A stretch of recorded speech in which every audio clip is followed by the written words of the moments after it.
돈은 없고 살 건 없는데 정부가 밀어주는 상품이 없어요. 그럼 정부가 요즘에 적극적으로 밀어주는 상품이 하나 있습니다. 참 신기한데 저는 정부의 생각이 굉장히 신기하다고 생각하는 사람 중에 한 명인데, 정부가 올해 여기에 대해서 정말 나름 획기적인 정책을 발표했어요. 리치입니다. 요즘에 레포트들 나오는 거 보면은 10개 중에 3개는 리치가 아닐까라고 생각할 정도로 리치에 대한 레포트가 폭발하고 있거든요. 이게 왜 폭발하냐면은 정부가 리치 종합 대책을 발표했어요. 9월에. 아시는 분 아시겠지만 진짜 한 달도 안 된 사이에 리치, 우리나라 공모 리치가 거의 없는데 리치 시장에 대해서 획기적인 대책을 발표했어요. 뭘 발표했냐? 자, 조금 이따 보여드리고. 리츠란 건 뭔지 다 아시죠? 잠깐 말씀드리면은 너와 내가 돈을 모아서 펀드가 됐건 뭐 리치가 됐건 돈을 넣은 다음에 그걸로 부동산을 삽니다. 그 부동산을 우리가 다 같이 사서 너와 내가 이 집에 벽돌 한 장씩을 나눠서 가진 다음에 거기서 나오는 수익을 나눠 갖자. 뭐 임대료나 뭐 이런 이용자 요금을 너한테 배당으로 줄게. 이게 리치잖아요. 간단하게 말해서. 이게 요즘에 왜 갑자기 이렇게 레포트가 쏟아져 나오냐면은 첫 번째 이유는 리치가 인컴 상품인데 고정수익이 나오는데 고정수익이다 보니까 여기 금리가 빠지는 거죠. 마이너스. 금리가 내려가면은 리치 수익률이 상대적으로 좋아 보이고 금리가 올라가면은 리치 수익률이 상대적으로 내려갑니다.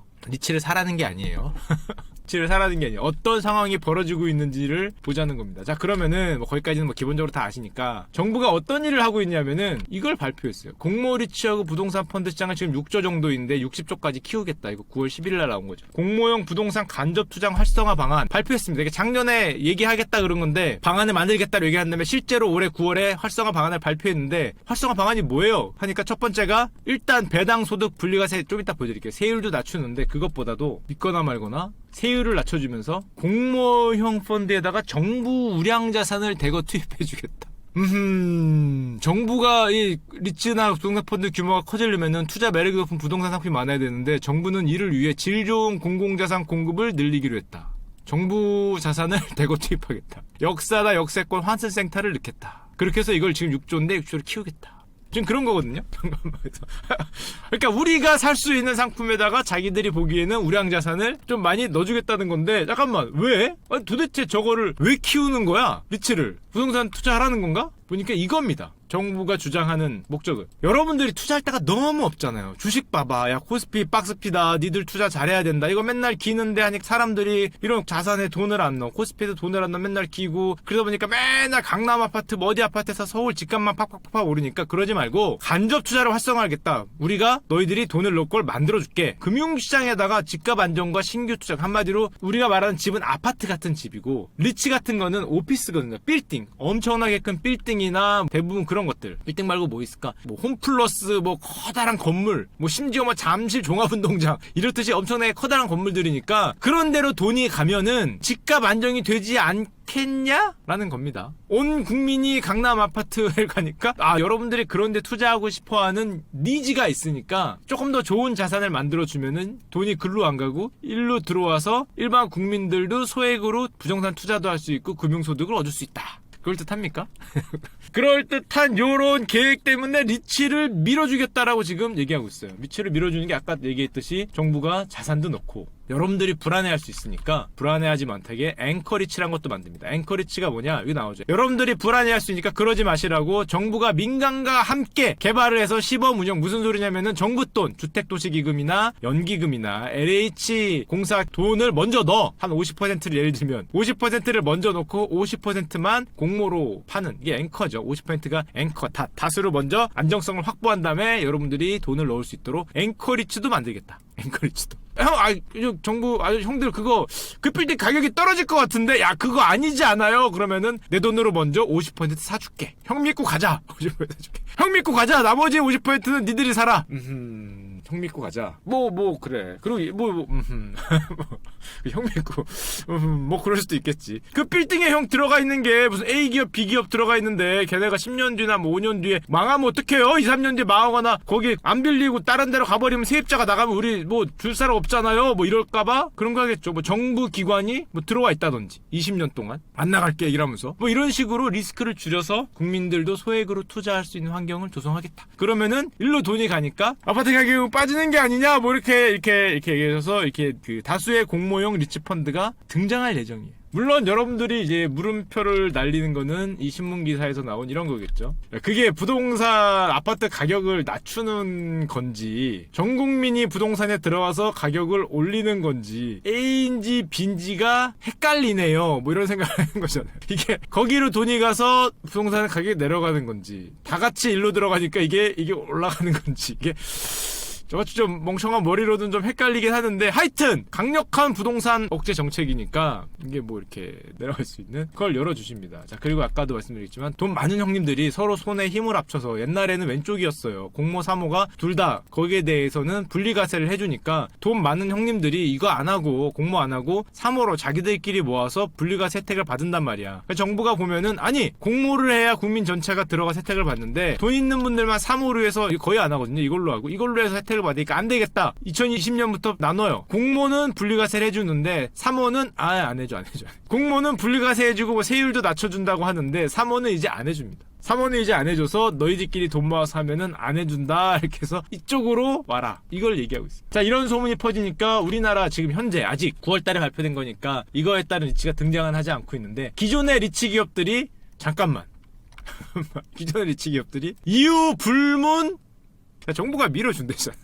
에라 이산인지 아닌지는 모르겠지만 일단 이산인지 아닌지 모르겠지만 물론 금리가 내려가는 효과가 있어요. 이제 금리가 내려가기 때문에 상대로 가격이 올라가는 건데 일단 가는 거지. 일단 야 정부가 밀어준다는데 이산이 긴 건 아니거든 판단은 나중에 하는 거고 일단 가는 거죠. 물론 그게 금리 하락 때문에 올라가는 거긴 한데 일단 가는 거지. 에이 뭐 그거만 가냐 또 하나 있어요. 우리나라 대표적인 리츠 신한 알파 리츠 가는 겁니다. 일단 아싸싸 아름답게 올라가고 있습니다. 쭉쭉. 사실 정부가 2018년부터 대안을 만들기 때문에 이게 무슨 혜택이 있어요? 라고 얘기하면 저도 무슨 혜택이 있는지는 잘 모르겠어요. 뭐 세금 지금도 분리가 됐는데 무슨 혜택인지 모르겠지만 뭐 하여튼 올라가고 있습니다. 금리가 빠진 효과가 굉장히 크긴 하겠죠. 자, 그러다 보니까 대어들이 쭉쭉 예상돼 있는데 여러분들이 리치를 하게 되면은 물론 가장 큰 위험은 이거겠죠. 공실률이 증가하거나 이거를 막기 위해서 아마 보통 안정적인 기업들이 아니 안정적인 공기업들이 한 20년 들어오는데 사실은 공실률 증가나 임대료 하락도 위험인데 우리의 가장 큰 위험은 자산가치 하락이잖아요. 빌딩 가격 떨어질까봐. 빌딩 가격 떨어지면 고스란히 너와 내 겁니다. 빌딩 가격이 떨어지지만 않으면은 사실은 뭐 임대료 하락 요 정도로는 내 수익률이 조금 내려가는 정도의 리스크거든요. 뭐 5% 받기로 했는데 뭐 3% 받는다든지 뭐 그런 건 이해가 되는데 빌딩 가격이 떨어지면은 가는 겁니다. 이렇게 안녕. 안 떨어지면은 뭐 가장 감사한 일이고. 자, 그러니까 이제 요 열기를 타서 롯데가 잽싸게 선수를 칩니다. 자, 10월 말 롯데리츠 3천억 나옵니다. 요것도 레포트만 해. 핵심 매점 10곳이라 그러는데 보면은 강남, 구리, 광주, 창원에 있는 롯데백화점과 뭐 의왕, 서청주에 있는 롯데마트 뭐 이런 데를 합쳐서 한 1조 4천억짜리 중에서 얼마를 떼서 리츠로 상장을 해요. 좋아 보입니까? 롯데백화점 4곳, 강남, 구리, 광주, 창원에 있는 롯데백화점이나 롯데마트의 그 땅값이나 그 건물 가격이 오르냐잖아요. 이게 과연 오를까라는 이렇게 생각을 이제 봐야 되는데 물론 정부가 이것저것 밀어준다고 하지만 아무리 생각해도 우리가 생각하기에 저 같은 생각하기에 강남 롯데백화점은 그래 오케이 뭐 그럴 수 있다. 근데 상당히 죄송한 얘기지만 광주, 창원, 의왕, 서천주, 대구, 율화, 장유 쪽은 약간 불안한데? 강남 롯데백화점 서울에 있는 건 하나고, 나머지는, 좀 위치가 위치가 나쁘다는 건 아닌데, 이게, 잠깐만, 이게, 앞에는 이거 좀, 이렇게 좀 되게 탐스러워 보이는데, 이런 생각을 많이 하잖아요. 막건 틀린 걸 떠나서, 사람들이. 그러니까 또 치고 들어온 데가 있습니다. NH가. 형님들이 그런 걱정을 할지 알고 있어요. 형님들이 그 리테일 그 수요가 앞으로 내려갈 거여서 그런 마트나 그런 데가 위험할 거라고 생각을 할 걱정을 알고 있으니까 나는 뭘로 간다? 오피스로 갈게요. 무슨 오피스인데? 형 걱정하지 마. 내가 무슨 오피스로 가냐면은 보여줄게. 형님들이 걱정하지 않도록 서울스퀘어, 잠실 SDS 사옥, 삼성물산 서초 사옥, 강남 엔타워. 야, 이거 왠지 이름은 멋진데? 야, 좋아 보이는데? 저같이 잘 모르는 사람들이 이름만 보면은 야, 스퀘어 빌딩, SDS 사옥, 야, 서초 사옥, 야, 잠깐만. 귀가 팔랑팔랑 하는데? 물론 이게 가격이 중요하겠죠. 지금 여기 있는데 이거를 상장을 했더니 여기서 시작하면은 이걸 사면 일로 올 테니까 망하겠지. 하여튼 귀가 팔랑팔랑한 뉴스들이 나오고 있는 거예요. 자, 그럼 여러분 아까 전에도 채팅창에서 계속 나오는데 저도 이 생각을 해요. 아니, 그럼 아예 화끈하게 이런 거 합시다. 뭐 이런 거 하자. 이런 저렴한 생각을, 저와 같은 생각을 하실 분이 분명히 있을 것 같습니다. 아니, 뭐 그냥 그러지 말고 화끈하게 갑시다. 화끈하게. 야, 강남 아파트 리츠, 강남 아파트 ETF. 이거 가면 되잖아. 얘들아 가자. 이거 강남 아파트 ETF, 슈TF. 자, 슈TF 강남 아파트 3,000채. 좋죠. 화끈하게 갑시다. 찌사하게 뭐 300채 하지 말고 3,000채를 이루어진 슈TF. 3,000채가 어디 있는 거냐? 아, 그런 거 묻지 말고, 자, 묻고 더블로 가가 요즘 유행하잖아요. 더블로 가야지. 슈TF 강남 아파트 3,000채 매입합니다. 상장 들어갈게요. 뿌. 하나 20억씩 치면은 6조! 좋네. 상장 예상 자금 6조. 6조짜리 슈TF 만들어서 3,000채를 매수해서 내가 가겠다. 야, 여러분 투자하고 싶어요? 평단이 중요하겠지. 한 평에 4,000 합시다. 한 평에 지금 현재 4,000이다. 슈TF 지금 3,000채를 모았어. 평당 4,000 단가에. 자, 이거 들어가고 싶습니까? 평당 4,000이 얘들아. 4,000 잘 생각해. 원래 3,000인지 얼마 안 됐다. 평당 4,000이면은 30평짜리가 12억이야. 12억. 거의 미친 가격이거든. 자, 평당 4,000이야. 가겠습니까? 싸다고? 평당 4,000이 싸? 한 평만 해본다고? 형들 진짜 대단하구나. 제가 직장생으로 받은 모든 월급을 다 모아도 30평은 고사하고 20평도 간다 하겠는데? 이런 거는 물론 여러분 안 됩니다. 이거 안 돼요. 이거 하면 잡혀가요. 잡혀가는 게 아니라 요 상품이 금감원에서 허락이 안 나요. 묶고 더블로 가시고 싶겠지만, 왜냐면은 당연하겠지만 통과해줄 리가 없죠. 뭐 아파트 가격 조장한다 뭐 이래서 국민생활 조장한다 그래서 물론 안 해줄 텐데, 그냥 이상적으로만 생각을 하자면 이렇게 하면 이 펀드 매니저 잡혀갈 가능성이 굉장히 높겠죠. 이거 야, 만약에 내가 이런 슈TF를 만들었는데 그 다음날 눈 뜨고 일어나니까 내가 샀던 3,000채의 가격이 한 20% 올라 있어. 한 달 만에. 예를 들면 그럼 저는 잡혀갑니다. 바로 정부에서 아마 나를 잡아갈 거야. 국토교통부에서 높으신 분이 와서 이렇게 이거 한 다음에 통장 까보고 뭐 엄마 통장 까보고 하면서 이게 어떻게 한 달에 20% 올랐냐고. 제가 안 올렸는데요. 아니 잠깐만. 아니 내가 좋은 데를 골라서 20% 오른 거지 제가 올린 거 아닙니다. 난 바로 잡혀가죠. 바로 잡혀가는 거고. 이게 반대로 마이너스 20%다. 정부에는 안 잡혀갈 것 같은데 길 가다가 맞아 죽지 않을까요? 맞아 죽지 않을까. 6조짜리잖아. 그럼 20% 빠진 순간에 마이너스 1.2조거든요. 그러면 아마 백화점에 쇼핑 갔다가 아마 그 날라오는 요구르트를 맞지 않을까. 도대체 누나를 어디에 두고 투자를 했길래 그딴 걸 사냐 뭐 이런 거 들을 거 아니에요. 너는 뇌가 없냐 그걸 사게. 아, 나 역 안 보여. 역 지하철역이 여긴데 넌 어떻게 여기를 사니. 이걸 사야지. 아, 이렇게 분명히 맞을 것 같기 때문에 이거는 아마 굉장히 힘들지 않을까 생각을 하는데, 근데 개인적인 생각에는 물론 이게 아파트 가격을 흔드는 효과가 있기 때문에 정말 어렵고 불가능할 것 같긴 한데, 이런 게 하나 있는 것도 뭐 정부가 운영할 수도 있겠죠. 하나 있는 것도 나쁘진 않은 것 같아요. 우리가 전부 강남 아파트 투자하고 싶어서 뭐 무리하게 빚내고 뭐 갭 투자라는 둥 뭐 이러면서 사잖아요. 굉장히 비싸게 리스크를 많이 주고 사는데 자기 가격 발견 기능도 있을 것 같고, 강남 아파트 ETF를 한다고 해서 꼭 이 아파트 가격이 오르란 보장도 없을 것 같고, 이걸 많이 하면 오히려 신선도? 궁금도가 떨어져서 가격 발견 기능이 있을 것 같긴 한데 그럼에도 불구하고 되진 않겠죠. 뭐라고? 변사체로 발견된다고? 변사체로 왜 발견돼 이거 하면은. 상상만 해도 왠지 성공할 것 같긴 한데, 자, 리스크가 굉장히 크고, 아, 참고로 우리나라는 요즘에 아시는 분 아시겠지만 이걸로 유명합니다. 유럽에서 역시 우리나라 꼬레아죠. 꼬레아는 어디서도 해요. 유럽에 가서 코리안 머니가 큰 손입니다. 코리안 머니. 반기 기준으로 해외 부동산 투자 금액이 7조 원이에요. 꼬레아가 오고 있다. 이게 요즘에 거짓말이 아니라 글로벌 부동산 시장에 꼬레아가 오고 있다가 말이 나온 지 한 1, 2년 됐어요. 글로벌 부동산 사로잡은 코리안 머니. 한국인들이 도착했다. 또 코리안 is arriving 한 거죠. 그분들이 오시는 거예요. 이제 차이나가 아니라 먼지 형들이 아니라 한국인들이 이게 영어로 있어요. 모든 면에서 유럽의 상업용 부동산에 대해서 한국인 투자자들은 여전히 지를 걸로 보인다. 이걸 보면은 NC소프트가 굉장히 똑똑한 회사라는 걸 알 수 있어요. 우리나라는 뭐를 해도 잘 지르기 때문에 정말 훌륭한 전략이 아니었나.